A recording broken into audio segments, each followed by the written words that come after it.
Hi everyone, welcome back to my YouTube channel. My name is Rosie, and if you are new here, please do subscribe using that big red button down below.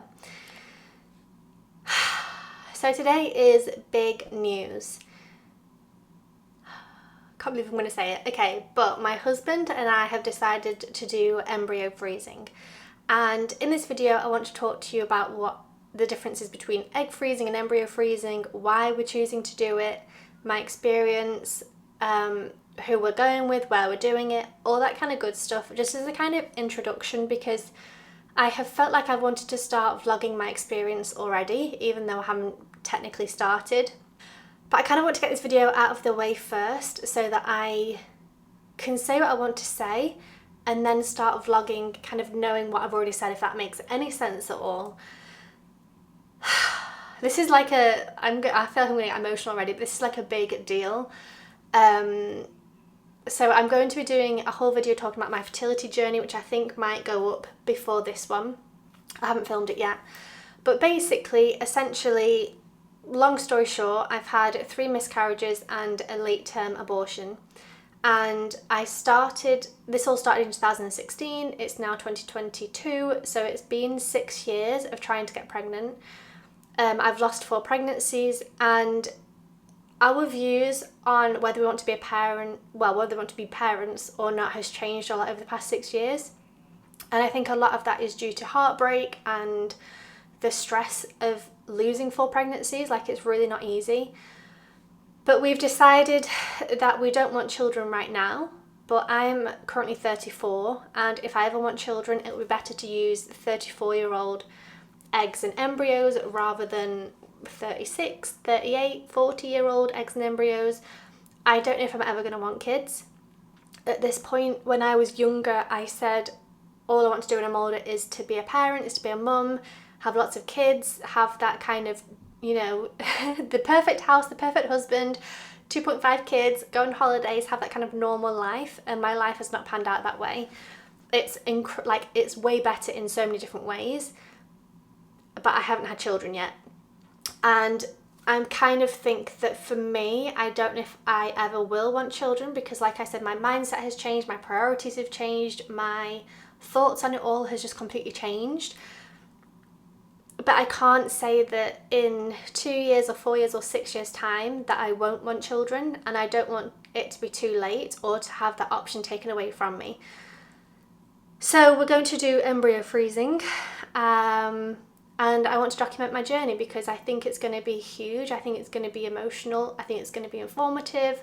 And I think there's not enough people out there talking about it. And I think my experience is going to be slightly different for certain reasons. I'm going to talk about that in a second.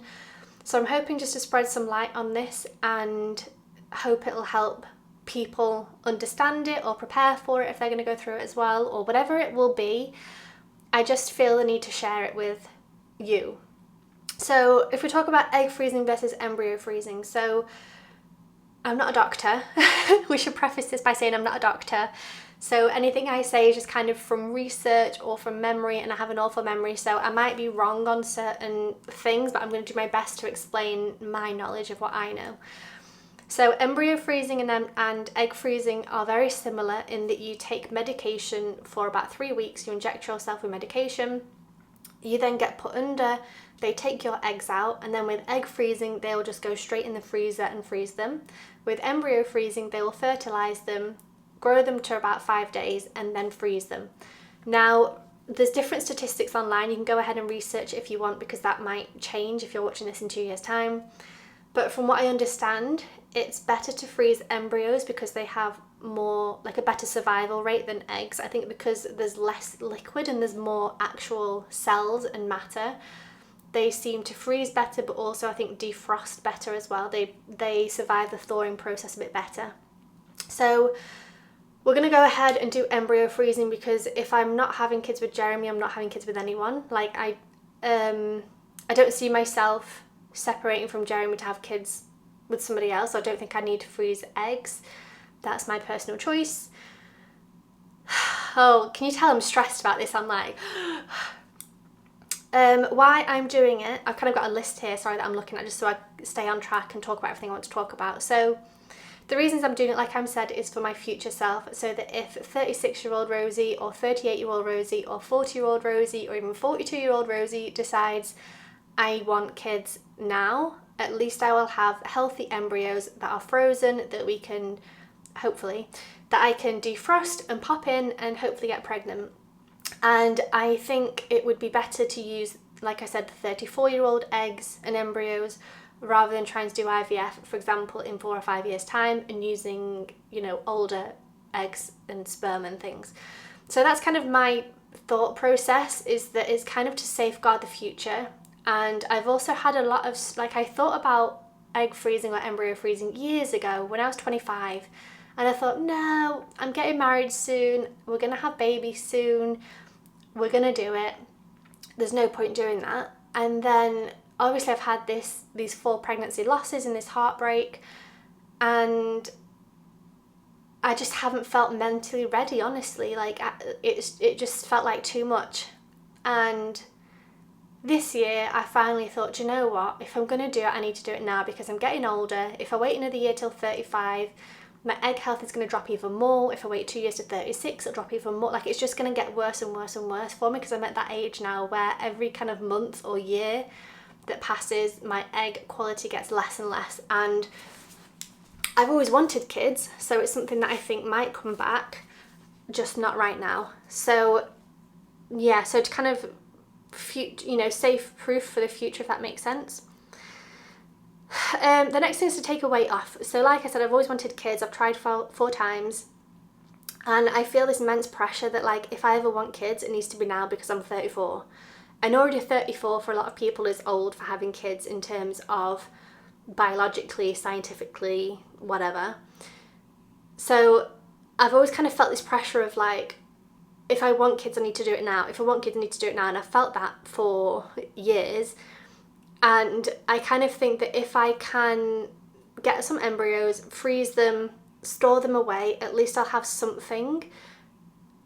And it'll kind of take a weight off me, okay, we've done it. I can actually go off now and travel and explore and not feel in the back of my head, you need to get pregnant, you need to get pregnant, you need to get pregnant, else you're going to be too old. So it's kind of that, to kind of take a weight off and to relax my thinking around it, because I think if IVF wasn't available, would I go ahead and get pregnant now? I don't know, because I'm not ready for kids right now. But then it's just there's so much that goes into these thinkings and these conversations. But so yeah, to take a weight off my mind basically, and know that we have some healthy embryos stored away somewhere. Not in a rush anymore. That's something when I was 25, I couldn't wait to have a kid. I was like, oh my God, let's just do it now. Whereas now I'm like, let's hold off another couple of years. I don't even know if I'm ever going to want kids.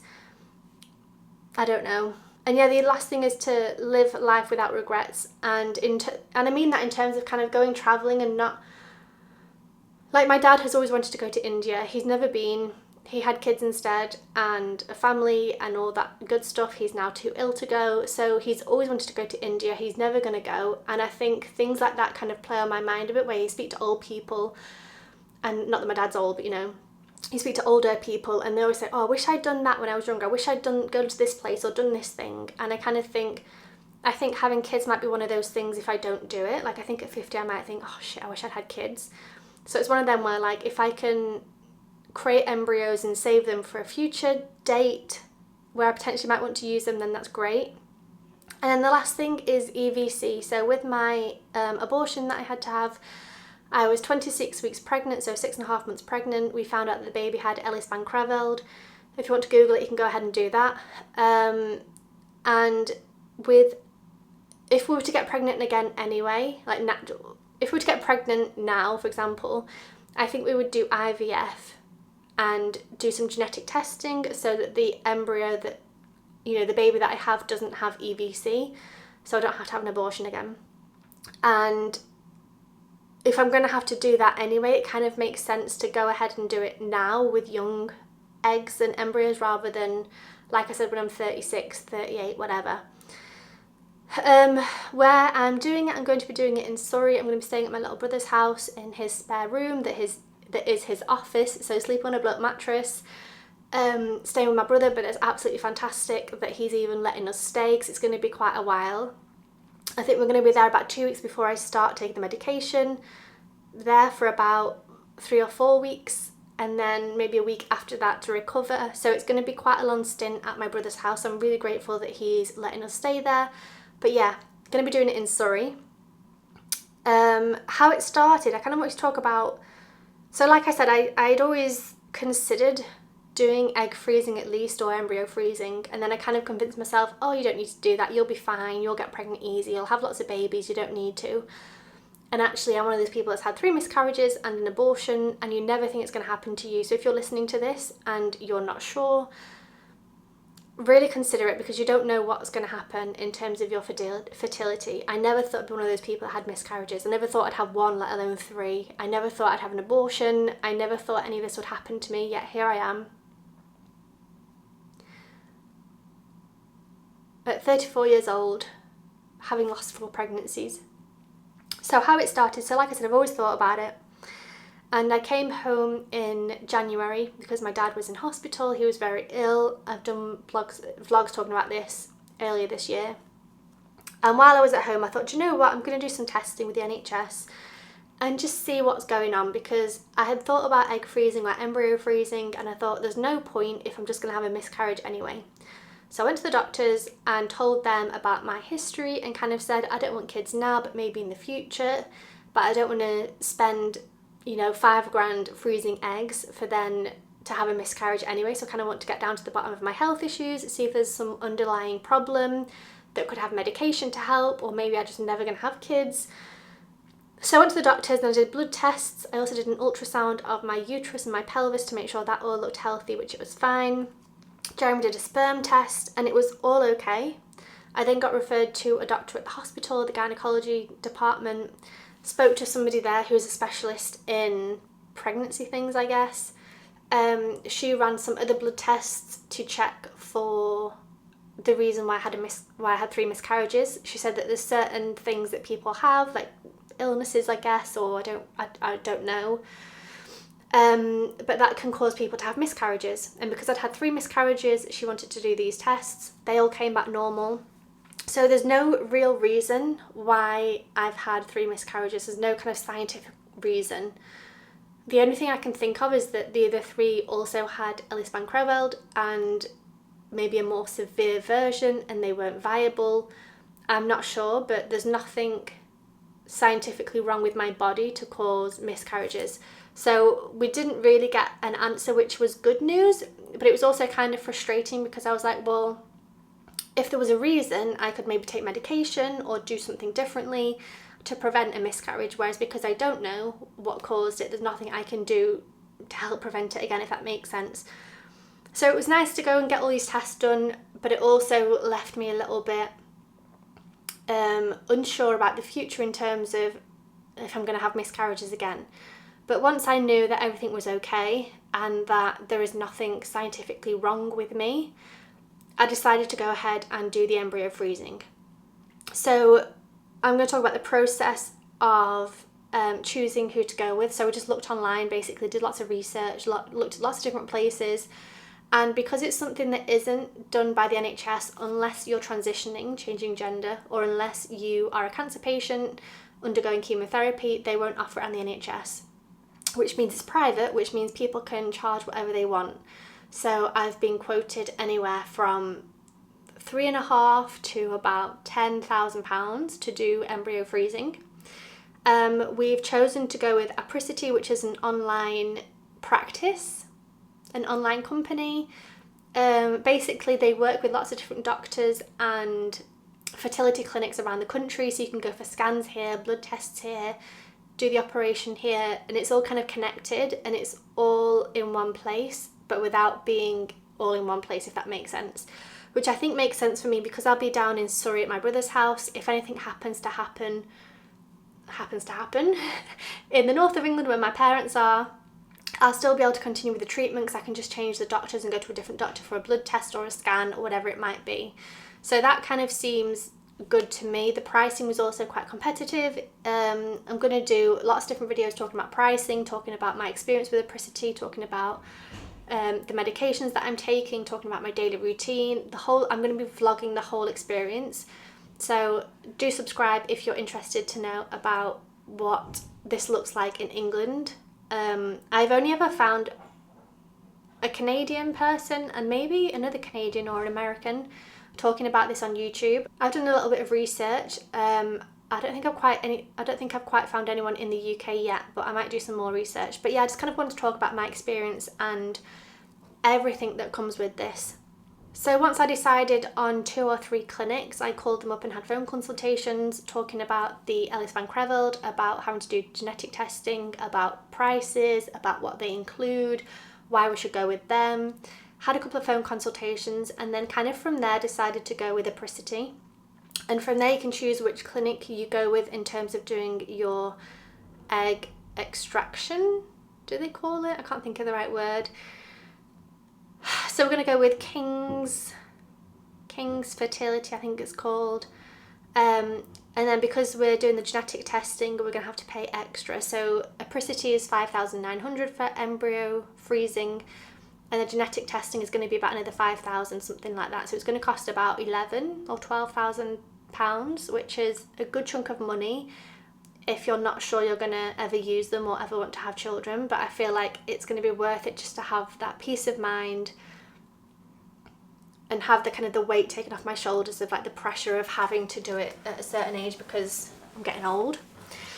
And then the last thing I want to talk about is what we will be doing. So yeah, so I will be having a consultation. So today's the 1st of August. I'm not sure when I'm going to be posting these videos, but today's the 1st of August.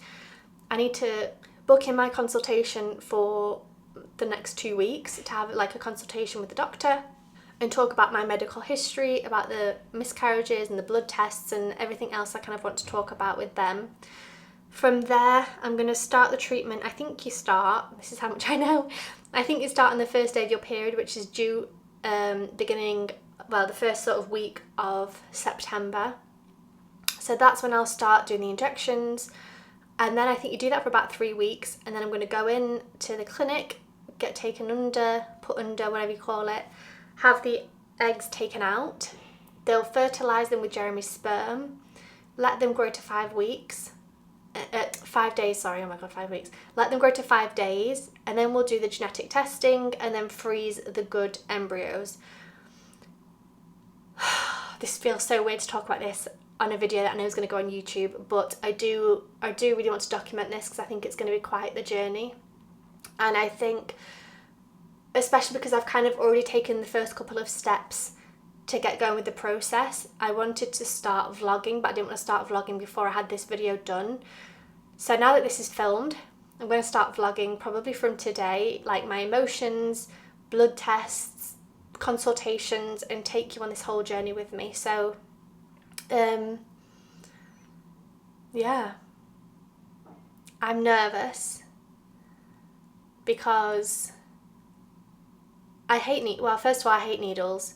So the fact that I'm going to have to inject myself, I think is going to be tough. But I think the hardest thing is going to be emotionally, knowing that this could potentially end up in a baby in a couple of years' time, or potentially never end up in a baby. I think also I've heard that when you do these injections, you end up bloating. And I actually read the book Eggs Unscrambled, something like that it's called. And she talked about when she did it, she ended up bloating up to about 4 or 5 months pregnant. And I really think that's going to trigger me because obviously when I was pregnant and I had the abortion at 6.5 months, I think if I feel any type of pregnancy symptom, I'm going to be emotional. I think physically it's going to be hard. I think emotionally it's going to be hard. So I'm also not looking forward to going under and having eggs taken out of me. That whole process sounds awful, the recovery. I'm really not excited about this. I remember I told a friend and she was like, oh my god, you're excited? And I was like, no, I don't think anybody plans on doing IVF. I don't think anybody wants to do IVF. I think it's just a last resort when people feel like they don't have any other choice, which is kind of what it is for me. I kind of think it's kind of got to be now because of my age. It's kind of got to be IVF because I don't want kids now. It's kind of got to be embryo freezing because then we can do the testing. It's kind of got to be all these things. It's not really my choice. If it was my choice, I would have had my first baby, my second baby, my third baby, and probably my fourth baby. I would not have had 3 miscarriages and an abortion. So it is exciting that it's the start of the process, but I think a lot of people, when they do this, they start IVF with the intention of implanting an embryo straight away. So it's kind of like you start the IVF journey, and then in about a year or so, depending on how many times it takes, you might have a baby. Whereas for me, it's going to be I'm doing embryo freezing that I might potentially never ever use, and I think that's kind of where it's different. And then the other thing is, obviously, we're staying with my brother because me and Jeremy don't have a house, we don't have anywhere to live. The options were staying with my parents, which I think would be too stressful, or staying with my brother, which seems like the less stressful option. But again, it's kind of not having our own space, our own time, doing it just us two. Like, there's going to be my brother and his wife there, who I love to bits. I'm so grateful we're staying with them, but I do think it's going to be slightly different to other people who are at home in their environment with their possessions and their bed and their things. Like, I just think it's going to be a different process to what maybe a lot of people go through. So yeah, I'm nervous.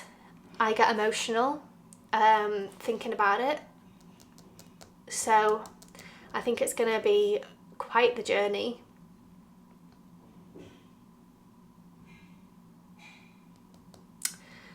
Yeah, I'm excited, but I'm very nervous. Very, very nervous and scared. But